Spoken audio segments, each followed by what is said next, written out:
the null hypothesis is that the subject being assessed is not a terrorist, while the alternative or competing hypothesis is instead that the subject is a terrorist. So I start inputting here the prior probability that the subject is not a terrorist, and in my opinion that's 80%. Of course, the probability associated with the alternative hypothesis is 20%.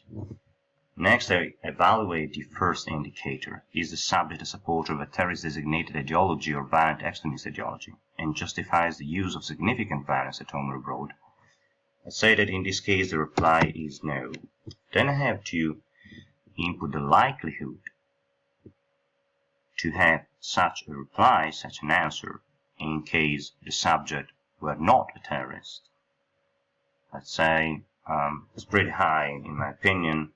It's like 90%.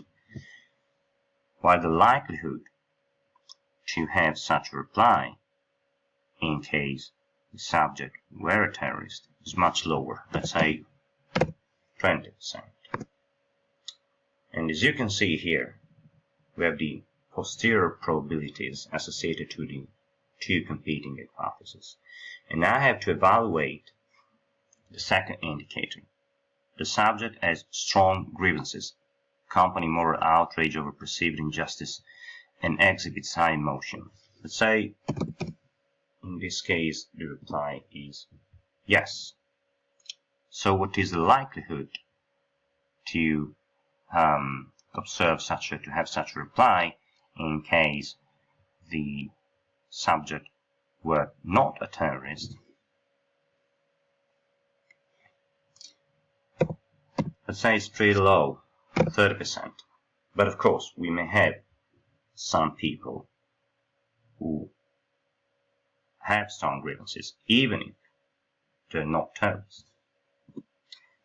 The likelihood to observe such an indicator in case the subject were a terrorist is instead much higher, let's say 80%. And here we have the new posteriors, and as you can see the chart has changed accordingly.